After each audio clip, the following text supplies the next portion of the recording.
Muy bien. Entonces, la clase de hoy está referida, como se había mencionado hace un momento, en este periodo que se extiende desde la caída de Perón en 1955 a el fin de la presidencia de Arturo Illia en 1966. Este, Durante este periodo vamos a tener una situación que se va a extender a lo largo del periodo. Si bien eh, vamos a conocer algunos gobiernos eh, desarrollados durante estas etapas denominadas como semidemocracia, y ahora vamos a explicar por qué, se va a caracterizar justamente, y está vinculado también con esto, que se va a caracterizar todo este periodo por un fenómeno que va a experimentar la política y la sociedad argentina, que es justamente la proscripción del peronismo, junto con el derrocamiento del por entonces presidente Perón, por un golpe militar en 1955, los gobiernos posteriores, principalmente militares, van a empezar a implementar una serie de políticas tendientes a la desperonización de la sociedad. Desperonización entre comillas, ¿no? Eh, y justamente una de estas medidas va a ser la proscripción del peronismo, es decir, la prohibición, ¿no? A través de distintas medidas tendientes a esto, ¿no? Tales como la prohibición del partido, la disolución del Partido Justicialista, la prohibición de nombrar a Perón o Evita, es decir, es lo que quiere hacer este gobierno militar, estas Fuerzas Armadas que van a tomar el poder en 1955, es tratar de disolver esa identidad peronista que se había forjado a lo largo de toda una década, ¿no? Desde 1943 en adelante. ¿Bien? Digamos que este periodo entonces del 55 al 66, que nos toca ver a nosotros, pero en la historia argentina se va a extender hasta el regreso de Perón prácticamente hasta el 73, se va a caracterizar justamente por este fenómeno, ¿no? De la imposición por parte de las Fuerzas Armadas de la proscripción del peronismo. ¿Bien? Y justamente esta proscripción del peronismo va a estar acompañado por unos intentos por parte de las Fuerzas Armadas de volver a una situación política legal, ¿bien? Llamando elecciones, eh, pero va a ser muy particular estas experiencias, dado de que no se puede hablar de una democracia, de una vuelta a la democracia, si es que ya se prohíbe a un partido político. Y por entonces el partido político mayoritario. ¿Bien? Por eso es que decimos que esta etapa es de semidemocracia, dado de que las Fuerzas Armadas permiten el llamado a elecciones, pero prohibiendo a un partido político, que es el peronismo. Y además, marcando una fuerte tutela sobre estos gobiernos civiles, ¿no? Así vamos a tener el gobierno, por ejemplo, Arturo Frondizi, después el de Guido, y finalmente lo que nos toca ver hoy, el gobierno de Arturo Illia. Es decir, que, las Fuerzas Armadas van a estar fuertemente detrás de estos gobiernos, eh, controlándolos, de alguna forma. ¿Bien? Es por esto que el texto que ustedes tienen para leer en esta clase o el texto que trabajamos en esta clase es el de César Kach, Golpes, Proscripciones y Partidos Políticos, que ustedes lo tienen justamente ya en el Drive, en el aula virtual. Se habla también de un juego imposible durante esta etapa, ¿no? Dadas las dificultades, dado el fuerte predominio aún en el electorado del peronismo, y por otro lado, para muchos gobiernos, durante esta etapa les va a costar muchísimo mantenerse en el poder sin el apoyo del ejército que a la vez proscribía el peronismo. ¿Sí? Por eso es que se denomina también esta etapa, o de semidemocracia o del juego imposible. Un gobierno militar que proscribe al peronismo, pero a la vez no se puede lograr llegar al gobierno sin el apoyo del electorado peronista. Bueno, vamos a comenzar entonces y nos vamos a ayudar obviamente con un PowerPoint. A ver.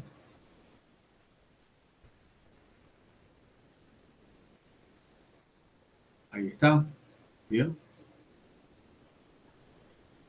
Nos adelantamos. Bueno.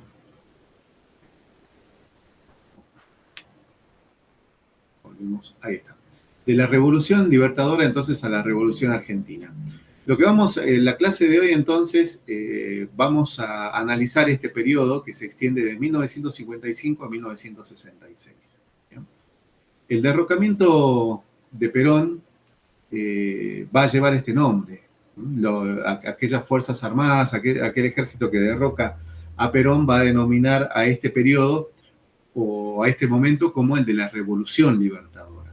Porque para quienes realizaban el golpe, creían liberar a la Argentina, que ellos estaban liberando a la Argentina de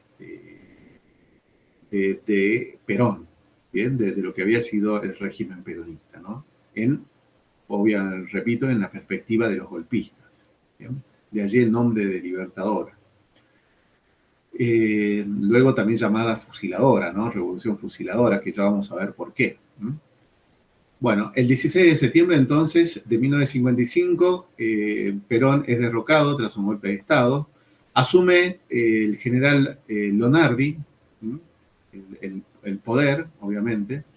Y en un primer momento, entonces, este presidente de facto postula realizar un peronismo sin Perón. Es decir, pertenece Lonardi a este grupo, a este sector de las Fuerzas Armadas nacionalistas, católicas, y a la vez quiere mantener esas relaciones y reeditar, ¿no? esa vieja relación que había fundado Perón en el 43 entre el ejército y los trabajadores, ¿sí? Pero sin la presencia de Perón, obviamente. Por eso es que quiere mantener viva esa relación todavía, ¿sí? Esto de alguna forma va a generar tensiones dentro de las propias Fuerzas Armadas, porque hay sectores que son profundamente antiperonistas y no creen en esta política de conciliación, ¿no? que quiere realizar Lonardi. Uno de sus primeros mensajes en público, justamente de Lonardi, había sido que comienza un periodo sin vencedores ni vencidos. ¿Bien? De alguna forma marcando una política conciliatoria también con el peronismo y con los peronistas, obviamente. Bueno, esto va a generar tensiones y rechazo por parte de sectores de las Fuerzas Armadas que son profundamente antiperonistas. ¿Bien? Los que encabezaban este sector antiperonista del ejército van a ser Pedro Eugenio Aramburu e Isaac Rojas, de la Marina, ¿bien? A tal punto va a llegar a estas tensiones que, bueno, el 13 de noviembre de aquel año, inmediatamente va a ser depuesto, va a ser reemplazado Lonardi en el poder por el general Aramburu, ¿bien? Quien va a ser el nuevo presidente de facto. Bueno, Aramburu tiene una política, ya hemos mencionado, de acuerdo al perfil que hemos mencionado, va a desarrollar una política totalmente diferente a la de su antecesor. Es decir, que va a empezar a implementar una política de desperonización de la sociedad. Como parte de este grupo de oficiales profundamente antiperonistas, cree que es necesario disolver la identidad peronista que existía en la Argentina. ¿Bien? ¿Y cómo lo hace? Bueno, principalmente a través de distintas medidas, ¿no? A través de la persuasión y a través también de la represión. ¿Sí? ¿Por qué decimos a través de la persuasión? Bueno, primero, utilizando los medios de comunicación y la opinión pública para deslegitimar de alguna forma lo que había sido las dos primeras presidencias de Perón, ¿m? Acusándolos, acusando a todo este gobierno peronista de corrupto, de, de demagogo, bueno, implantando, constituyendo, por ejemplo, comisiones investigadoras a lo largo de todo el país, en todas las provincias. Estas comisiones investigadoras estaban destinadas a investigar los casos de corrupción del peronismo, ¿bien? Ya sea en las distintas provincias, ¿no? Del país. En Jujuy, desde Jujuy hasta Tierra del Fuego, desde Mendoza hasta Corrientes, Misiones, ¿bien? En toda la Argentina se constituyeron comisiones investigadoras que tenían esta misión, ¿no? De alguna forma reunir evidencias que puedan dar cuenta de, entre comillas, la corrupción peronista. Eh, Dilapidación de los recursos públicos, etcétera. ¿Bien? Bueno, esto a través de lo que decimos, ¿no? Persuadiendo, digamos, a la sociedad argentina a través de los medios de comunicación y convenciéndolos de alguna forma de lo que en realidad para ellos había sido los gobiernos de Perón. Pero también otras medidas estuvieron orientadas a la represión, ¿bien? Bueno, medidas como la proscripción del peronismo, ¿m? Es decir, leyes que, a lo largo de todo el país, leyes que prohibían mencionar a Perón en los medios públicos, en los espacios públicos, en los medios de comunicación, nombrar a Perón o a Eva Perón, cambiar todas las calles, que no exista ninguna calle, ninguna avenida, ni ningún edificio público que también haya tenido el nombre de Perón o de Eva Perón. ¿Sí? Bueno, a esto, ¿no? La disolución del Partido Peronista, la prohibición de la marcha peronista. Bueno, a eso hace alusión la proscripción del peronismo y obviamente la prohibición del peronismo de participar en las elecciones, ¿no? Bueno, a esto se hace alusión entonces cuando se habla de la proscripción del peronismo, su prohibición. También se interviene la CGT. El general Valle intenta en el 56 realizar, el general Valle es profundamente peronista, obviamente, intenta realizar una contrarrevolución al año siguiente, acompañado por un grupo de trabajadores, lo cual va a ser, obviamente, va a fracasar este intento y van a ser tomados prisioneros por las Fuerzas Armadas y van a ser fusilados, ¿no? En los basurales de José León Suárez, van a ser tomados prisioneros y fusilados. ¿Bien? Por eso es que de ahí decíamos, ¿no? De que para quienes realizaron el golpe se autodenominaron libertadores o revolución libertadora y para sus opositores la revolución fusiladora, ¿no? Justamente en alusión a lo sucedido con los fusilamientos de José León Suárez. Bueno, también se conforma lo que va a ser la resistencia peronista justamente frente a este intento del gobierno militar de disolver al peronismo. Se va a conformar entonces lo que va a ser la resistencia peronista, que va a ser muy fuerte sobre todo dentro del ámbito sindical, ¿no? Quienes van a conformar paralelamente las 62 organizaciones. Esto en el ámbito sindical, que también tenían también el mismo perfil de resistir de alguna forma, ¿no? a la dictadura de Aramburu y todas sus medidas vinculadas, represivas, ¿no? vinculadas con la proscripción del peronismo. ¿Bien?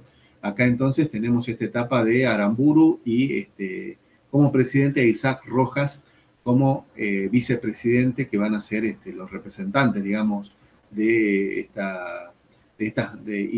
ideólogos y los que van a implementar estas políticas duras contra el peronismo. Bueno, mientras tanto, en 1947, y esto se vincula mucho con lo que vimos en la clase pasada, ¿no? Cuando tocamos el tema del desarrollismo. Esto tiene que ver con la influencia, ¿no? Mientras tanto, ¿qué sucedía en el mundo? Sobre todo en el plano económico. En 1947, la ONU crea la Comisión Económica para América Latina, la CEPAL. ¿Cuál era la función de la CEPAL? Brindar estudios que promovieran el desarrollo económico de la región latinoamericana. Raúl Prebisch va a ser uno de los miembros que va a cumplir una función importantísima en este sentido. Se va a enunciar la teoría relación centro y periferia. Es decir, el deterioro de los términos de intercambio en esta división internacional del trabajo entre aquellos países centrales, o sea, aquellos industrializados, y la periferia, ¿no? O en vías de desarrollo, entre los cuales se encontraban los países latinoamericanos. En esta relación económica comercial se va a poner se va a poner en foco este deterioro que existe en los términos de intercambio. Y para contrarrestarlo, se va a proponer un proceso de industrialización deliberada. Es decir, que estos países latinoamericanos que pertenecen a la periferia y que están en vías de desarrollo, lo que se propone es acelerar la industrialización. Con una integración vertical de la industria, producir bienes de capital e insumos para la fabricación de manufacturas industriales. Y ahora, esto es lo que lleva justamente al desarrollismo. Es decir, que para llegar al lugar de esos países centrales, esos países desarrollados, los países en vías, o que aún se encuentran en la periferia, podían llegar a ese lugar de los países centrales y desarrollados, acelerando su industrialización, siguiendo los pasos de esos países centrales, pero acelerándolos. ¿Y a través de qué? Principalmente de la participación del capital externo, ¿bien? Extranjero. En eso básicamente se va a basar el desarrollismo, ¿no? Que va a surgir justamente al amparo también de estas ideas de la CEPAL. Bueno, el objetivo del desarrollismo entonces es la expansión de las industrias básicas, el petróleo, la química, la siderúrgica, a fin de abastecer al país de los bienes industriales y terminar con la dependencia externa. La industria liviana podía proporcionar nuevas formas de exportación. La expansión de la industria pesada permitiría también modernizar el campo a través de la mecanización. Se requieren importantes inversiones de capital que se suponía serían provistos por la burguesía nacional. Finalmente, se va a recurrir a nuevos capitales extranjeros para financiar la profundización industrial. Bien, acá nuevamente vamos entonces, ¿no? Se puede llegar al lugar de estos países desarrollados, pero acelerando la industrialización. Y aquí en este proceso va a cumplir un papel fundamental el capital extranjero. Bien, se van a implementar, bueno, en esta etapa desarrollista, con la aceptación de los capitales extranjeros, bueno, podemos mencionar la instalación de los complejos de empresas transnacionales, en Córdoba, por ejemplo, de la industria automotriz, que en esta época comienzan a sentarse, entre otras, ¿no? Eso, digamos, por parte dentro de lo que es el contexto económico. Y justamente el desarrollismo va a tener temporalmente o cronológicamente un periodo específico, que va a ser el gobierno de Frondizi. La presidencia de Frondizi es el ejemplo representativo de la implementación de las ideas desarrollistas en nuestro país. ¿Bien? Bueno, luego de 3 años de gobierno militar, en 1958 se van a llamar elecciones, y en 1958 va a ser elegido Arturo Frondizi. ¿Bien? Arturo Frondizi va a llegar a la presidencia de la Argentina en este contexto que habíamos mencionado al principio, un contexto de proscripción del peronismo y de una fuerte tutela y control del ejército. ¿Ya?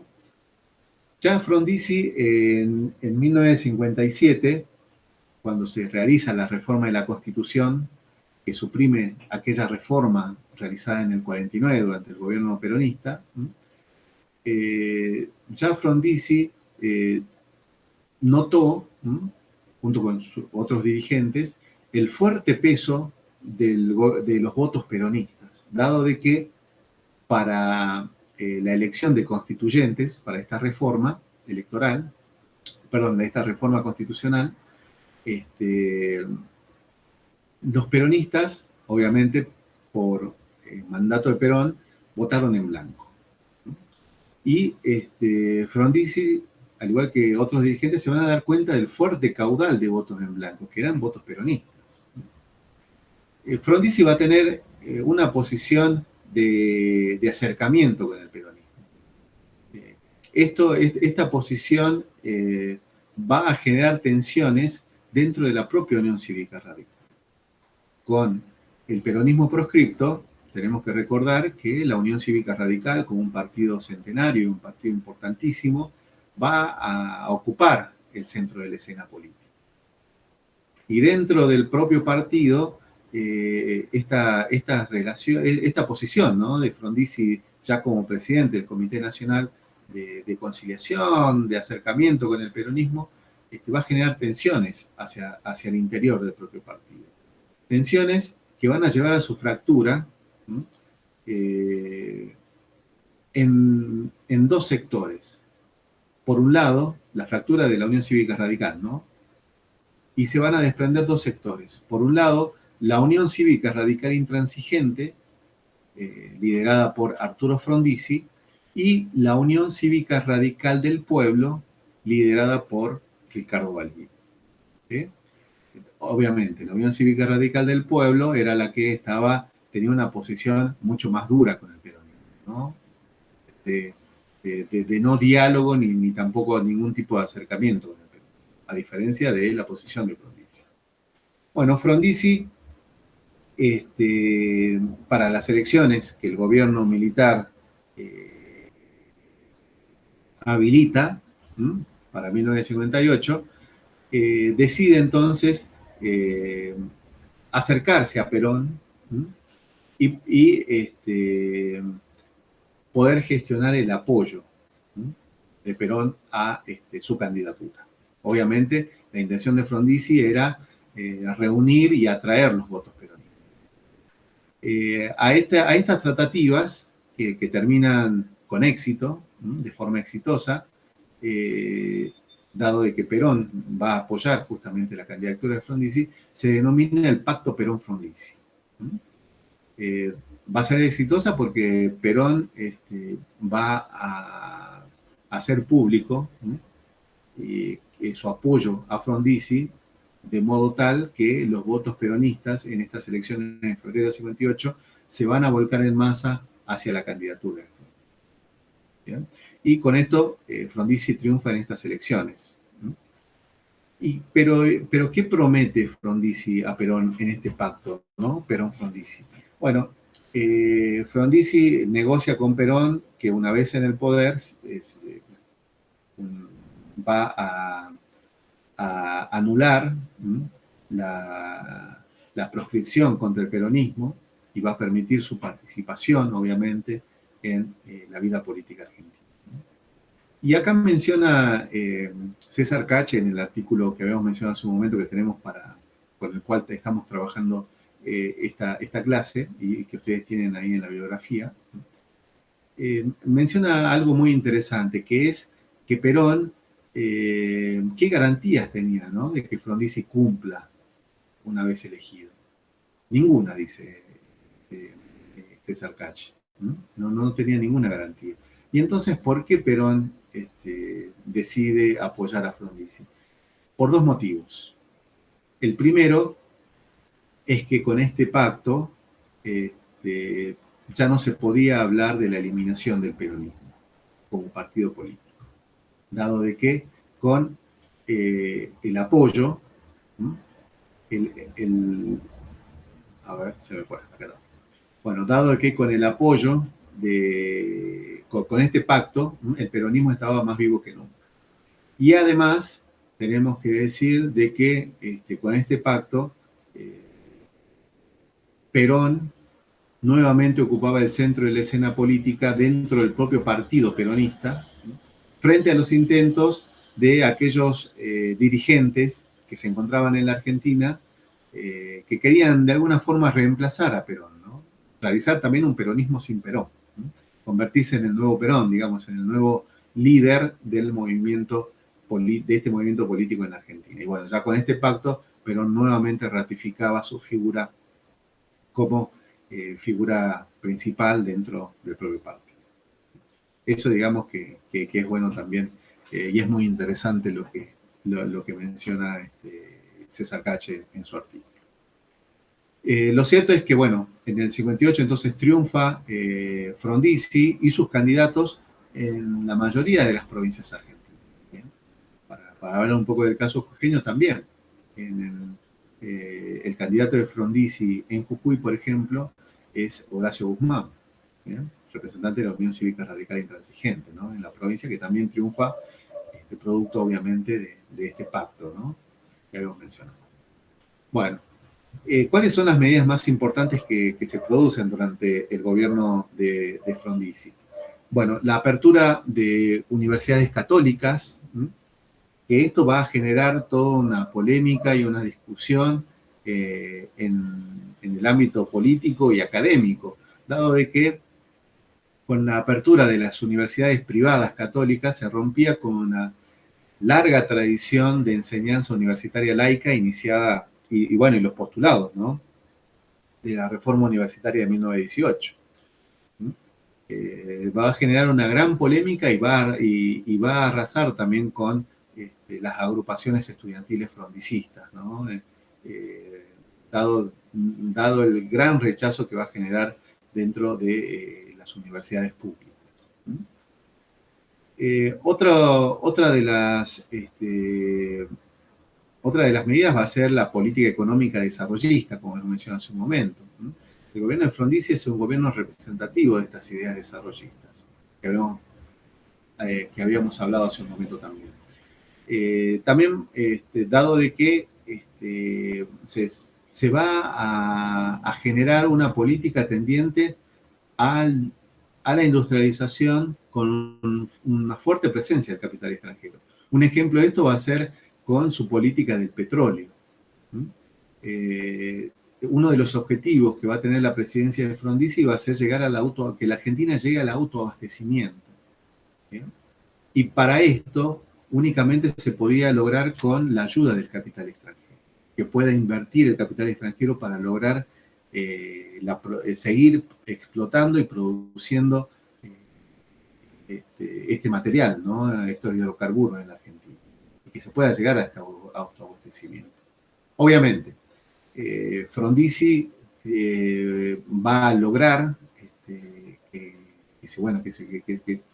se pueda, que el capital extranjero pueda participar en la explotación de los hidrocarburos en Argentina, es decir, la participación del capital extranjero en las actividades de YPF, pero esto le va a generar también toda una polémica y toda una discusión incluso dentro de su propio partido, ¿no? Dentro de la Unión Cívica Radical, en su conjunto, producto de que se estaba amenazando uno de los principios, no solamente del partido, sino también de gran parte de la sociedad política, que es el de la soberanía nacional, considerada a la actividad de YPF, la actividad de los hidrocarburos, como monopolio exclusivo y soberano del propio Estado nacional. ¿Bien? Y lo que Frondizi estaba haciendo era también, se lo denunciaba como que se estaba entregando, ¿no? Esta actividad central y clave a los capitales extranjeros. Pero el objetivo de Frondizi era que estos capitales permitieran el autoabastecimiento. Y lo logra de alguna forma. Hacia el final del gobierno de Frondizi, la Argentina prácticamente había llegado al autoabastecimiento, ¿no? De los hidrocarburos. Ya la Argentina ya no importaba, es decir, ya no compraba combustibles al exterior, sino que los producía el propio país. ¿Bien? Sin embargo, en 1959 va a alternar este tipo de políticas con políticas también conservadoras, ¿no? Y aquí se ve la mano del ejército. Frondizi, al igual que estos gobiernos que van a que van a existir durante esta etapa, que se van a desarrollar durante esta etapa, no van a gozar de la libertad eh, de moverse libremente políticamente, ¿no? Dado de que están fuertemente controlados por el ejército. ¿Sí? Las Fuerzas Armadas tienen una clara idea, ¿no? Es volver a esa Argentina tradicional, esa Argentina de fines del siglo XIX, que habíamos visto. Es decir, liberal en lo económico y conservador en lo político. Y aquí también se ve un poco esa mano de estas Fuerzas Armadas en el gobierno de Frondizi. En 1959, de alguna forma presionan a Frondizi a que nombre a Álvaro Alzogaray, un ministro de Economía. Álvaro Alzogaray es un representante del liberalismo ortodoxo de la época, ¿no? Y bueno, como liberal comienza a desarrollar políticas de ajuste, políticas que tienden a atacar a la industria nacional. Bueno, y sobre todo políticas de ajuste que afectan a los trabajadores, ¿no? En consecuencia, van a generar protestas sociales, se implementa el plan CONINTES, que es el plan de conmoción interna del Estado, en donde el Estado, el ejército, de alguna forma tiene autorización mediante este plan de intervenir en los asuntos de conflictos sociales internos. ¿Ya? En 1959 también tenemos que decir de que hay un triunfo de la revolución en Cuba, y esto de alguna forma va a generar todo un revuelo dentro de lo que va a ser el orden social, ¿no? En Latinoamérica y particularmente en la Argentina, dado de que este plan CONINTES, al igual que las ideas del enemigo interno que ya se comenzaban a formular, ideas que provenían obviamente, postulados ideológicos que provenían de Estados Unidos, dentro de esta Guerra Fría, que ya estaba instalada, va a ser destinada también por las Fuerzas Armadas, no solamente para atacar a la amenaza comunista, sino también a la peronista. Y en muchos casos van a ser, desde la perspectiva militar, consideradas equivalentes, ¿no? Ambas amenazas como equivalentes. Y muchas veces van a ser confundidas, ¿no? Hay una gran presión del ejército para romper relaciones con Cuba, ¿bien? Tras el triunfo entonces de la Revolución Cubana. En 1961, y seguimos, esto también tiene que ver con el contexto económico que vivimos en ese entonces. En 1961, Kennedy lanza ya la Alianza para el Progreso. Esta Alianza para el Progreso suponía que la amenaza del establecimiento de gobiernos anticapitalistas y aliados a la Unión Soviética, como había sido la Revolución Cubana, por ejemplo, estaba relacionado con los niveles de pobreza y miseria en los que vivía la gran mayoría de la población en Latinoamérica. Entonces, el gobierno norteamericano proponía unir todas las energías de los pueblos y gobiernos de las repúblicas americanas para hacer un gran esfuerzo de cooperación que acelere el desarrollo económico y social de los países participantes de América Latina, con miras a que puedan alcanzar un alto grado de bienestar con igualdad de oportunidades para todos en sociedades democráticas que se adapten a sus deseos y necesidades propias. Bueno, esta Alianza para el Progreso era básicamente una serie de préstamos a los países latinoamericanos para mejorar su infraestructura, que entendían que era para mejorar estos niveles de pobreza que estamos mencionando, ¿no? Que van a estar destinados principalmente para mejorar las infraestructuras en los distintos países. Sin embargo, va a fracasar esta política de los Estados Unidos, ¿no? Ya después vamos a tener un texto particular que habla sobre este tema, principalmente porque no llega todo el dinero estipulado hacia los países latinoamericanos, y además porque todos los productos que se debía comprar con estos préstamos debían ser productos norteamericanos. Y como bien mencionaba también, también muchos cuestionamientos por parte de distintos gobiernos latinoamericanos, incluso el de Ernesto Che Guevara desde una conferencia en la OEA en Montevideo, en donde menciona, ¿no?, que si Estados Unidos realmente quería sacar de la pobreza a los países latinoamericanos, debe financiar industrias y no financiar cloacas, la instalación de cloacas, ¿no?, como era lo destinado por la Alianza para el Progreso, ¿no?, esto de la infraestructura, ¿no?, sino que deben ser préstamos para financiar industria. Bien, volvemos otra vez a la Argentina, dentro de este contexto entonces. En 1962 se realizan elecciones de renovación parlamentaria, ¿no?, con triunfos neoperonistas. Hay que decir que Frondizi, una vez que había asumido el gobierno, da cierta libertad levanta, ¿no?, la proscripción del peronismo, y para 1962, con la participación del peronismo, sus candidatos triunfan en muchísimas provincias, ¿no? Y esto alerta justamente a las Fuerzas Armadas, ¿no? De alguna forma, el ejército consideraba que Frondizi había roto el hilo conductor de aquella revolución libertadora al levantar la proscripción del peronismo, ¿no? En marzo del 62 el ejército depone a Frondizi, lo derroca y lo envía preso a la isla Martín García. El mandato, que era unos meses, lo termina José María Guido, que era el presidente del Senado, como manda la Constitución. Cuando está el presidente, ocupa su lugar el presidente del Senado. Bien, cuando no está el presidente ni el vicepresidente. Sin embargo, José María Guido también continúa fuertemente controlado por los militares, ¿sí?, y continúan los planteos militares. Planteos militares, que está entre comillas, se denomina aquellos planteos que constantemente realizan las Fuerzas Armadas hacia los presidentes durante esta época, ¿no? A Frondizi, a José María Guido, obviamente, los controles y los planteos que realizan cuando no les gusta una distinta medida, ¿no?, o cuando exigen que se practiquen distintas políticas. Hay que recordar que las Fuerzas Armadas tienen un secretario de la Armada, de la Marina y de la Fuerza Aérea, dentro del propio gabinete presidencial, con rango ministerial y que estaban presentes en todas las reuniones de gabinete, ¿no?, como para que veamos de alguna forma ese fuerte control, ¿no?, de las Fuerzas Armadas estos gobiernos. Bueno, acá se producen divisiones internas del ejército en esta etapa.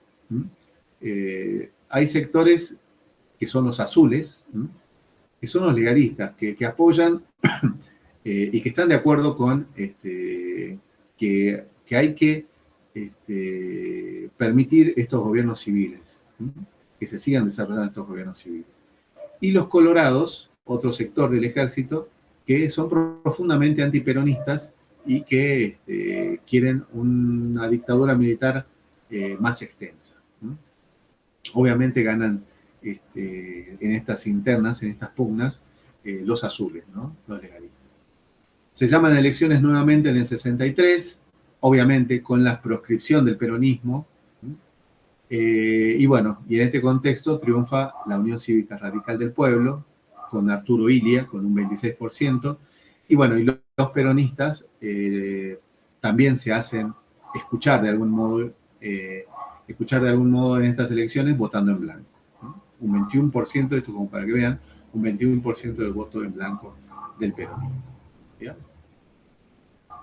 Dada que están prohibidos, por eso no participan, las Fuerzas Armadas no lo dejan participar en las elecciones, y como un modo de protesta, todos los peronistas votan en blanco. La presidencia de Arturo Illia va a llegar al gobierno con una posición de debilidad, una posición de debilidad que le da justamente esta semidemocracia que estamos hablando, ¿no?, que no se permita una participación libre a todos los que quieran disputar el poder en las elecciones, ¿no? Y además por este fuerte control que tiene con el ejército, ¿no? Del ejército. El ejército está también fuertemente, como había sucedido con Frondizi, también le sucede ahí. Hay una política económica influenciada por técnicos de la CEPAL, ¿no? Durante su gobierno. Es una política social, implementa una política social moderada y de independencia económica. Hay fuertes presiones y oposición del bandorismo. Augusto Timoteo Bandor es una de las figuras sindicales de la época, obviamente peronista.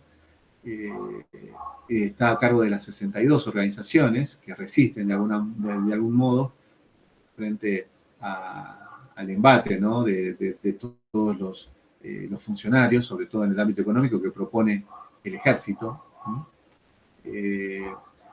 Es característico, ¿no? Las políticas de Bandor, que es el de golpear y negociar, ¿no? Golpear se dice a través de las fuertes protestas, tomas de fábricas, y luego empezar a negociar mejoras salariales, obviamente, para los trabajadores. ¿Bien? En 1964, justamente Bandor, junto con dirigentes peronistas, comienzan a diagramar el operativo, el denominado operativo retorno, por eso está entre comillas, consistente, que no es otra cosa que comenzar a organizar el retorno de Perón, que se encontraba en el exilio. Cuando Perón es derrocado, primero se exilia en Paraguay, luego en Centroamérica, y después viaja a España. ¿Bien? Se encuentra en este momento en España, y los sindicalistas con Bandor a la cabeza, con otros dirigentes políticos peronistas, comienzan entonces a organizar el retorno a Perón, que va a fracasar en el 64, dado que Perón, el avión que traía a Perón, que hace una escala en Río de Janeiro, es obligado a volver y Perón no llega a la Argentina. Obviamente, acá tiene mucho que ver las Fuerzas Armadas que obligan a Ilia a que Ilia realice trámites diplomáticos con Brasil para que Perón no llegue, el avión de Perón no llegue a la Argentina. Bien. La oposición de la Unión, la presidencia de Ilia también se va a caracterizar por una fuerte oposición de la Unión Industrial y de la sociedad rural, que ven con la alarma el control de precios, el salario mínimo, el control de ingresos de capitales extranjeros, la anulación de los contratos petroleros, y también hay toda una fuerte presión de los medios de comunicación de la época de identificar a Ilia como ineficiente. Ilia tenía 63 años cuando asume el gobierno e inmediatamente comienzan a generar todo un ambiente de descontento, de identificarlo como ineficiente y como tortuga también. Ahí lo van a ver muchos de los gráficos de los medios de comunicación, cómo los medios hacían alusión tortuga justamente por lo lento, ¿no? La lentitud de este presidente que llevaba una ineficacia, ¿no? En la administración del país. Obviamente, los índices de crecimiento económico del país y el descenso de desempleo durante estos años fueron importantes bajo el gobierno de Ilia.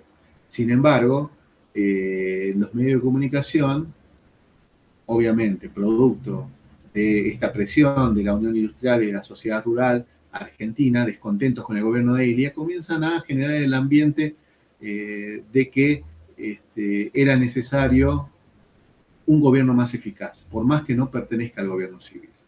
¿Bien?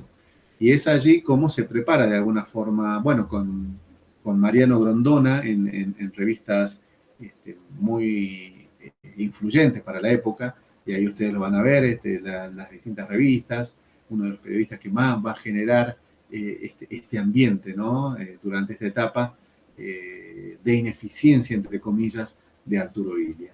Lo que va a generar justamente el clima especial para el golpe de Estado que se va a producir en 1966 por parte del general Juan Carlos Onganía, que va a derrocar a Arturo Illia y va a implementar una dictadura, ¿no? A partir de ese año. ¿Bien? Una serie de gobiernos militares que se van a suceder. Digamos que los medios de comunicación durante esta etapa van a tener un rol, como vemos, fundamental, ¿no? Y que me parece que ustedes como profesionales, ¿no? Futuros eh, y, y prácticamente profesionales de la comunicación, es importante conocer, ¿no? Estos datos que nos brinda también la historia y que en muchos casos no es pasado, sino también presente.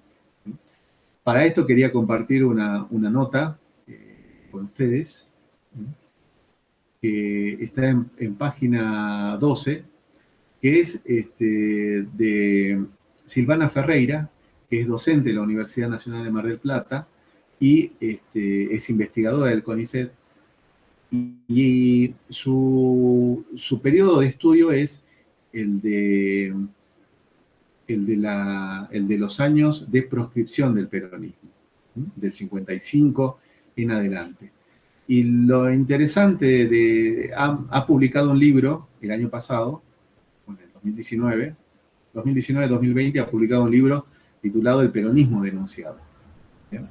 Que tiene que ver con esto, ¿no? Con esta etapa en la que una de sus hipótesis fuertes, uno de sus argumentos muy fuertes, es que claramente el gobierno de Aramburu no va a poder, pese a todas sus medidas de proscripción, de prohibición, etcétera, no va a poder eliminar esa identidad política peronista existente en la Argentina. Sin embargo, esta autora menciona que algo sí pudo hacer, una de sus medidas sí fue exitosa, que es la vinculación existente entre estos gobiernos populares y la corrupción. A tal punto fue exitoso sembrar esta idea en la sociedad argentina, bueno, que ha sido muy profundo, ¿no? Ha sido muy profundo esta idea que continúa y pervive en muchos de estos resabios hasta el día de hoy. Y ella hace toda una comparación en el libro, obviamente hay que leerlo al libro, que hace una comparación entre estas comisiones investigadoras que se forman luego del derrocamiento de Perón y las grúas en los medios de comunicación luego del triunfo en las elecciones en el 2015 de Mauricio Macri, al poco tiempo, las grúas excavadoras que se veían en todos los canales de televisión en el sur buscando el tesoro, ¿no? El tesoro perdido. Y ella hacía una comparación porque cuando Perón también es derrocado, también se hablaban constantemente en los medios de comunicación de tesoros escondidos, de cajas fuertes, sepultadas. Y bueno, hace toda una comparación, ¿no? Si bien la autora lo que dice es que tampoco no quiere hablar de gobiernos inocentes, ¿no? Ella lo que sí dice es que aún pervive esa idea en la sociedad sembrada profundamente a partir del 55 de esta relación, ¿no? Entre gobiernos populares y corrupción. Y quizás no se tiene la misma vara o no se utiliza la misma vara con otro tipo de gobiernos, ¿no? Como por ejemplo el gobierno de Macri con lo ocurrido con Correo Argentino, ¿no? El caso público escandaloso, ¿no? De corrupción de Correo Argentino y la familia Macri, especialmente la empresa liderada por el expresidente, e incluso los Panama Papers, ¿no? Bueno, ella lo que dice eso, la mayoría de la sociedad no identifica eso con la corrupción, pero sí identifica lo otro, ¿no? O tiene diferentes niveles de identificar. Esto es mucho más corrupto y esto quizás no, es menos o directamente no lo es. Cuando en realidad ambos, ¿no? Si existiesen, deberían ser mirados con el mismo ojo crítico. Bueno,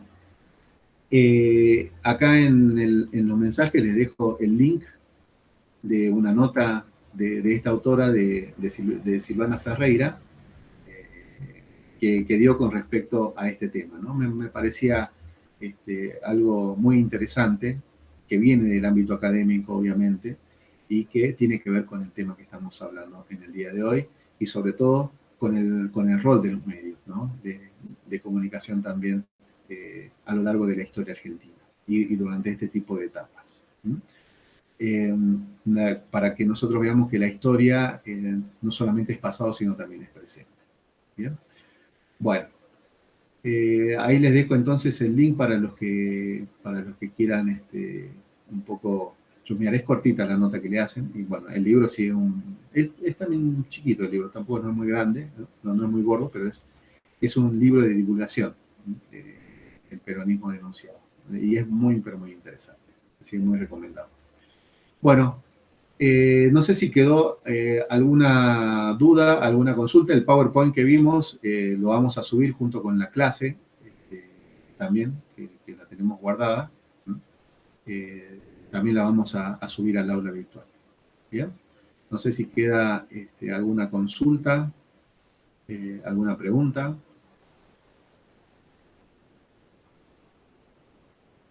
que quieran hacer. Me parece muy bien, quedó todo clarísimo entonces. ¿Sí? Bueno, entonces terminamos la clase aquí, ¿no? Cerramos la clase aquí.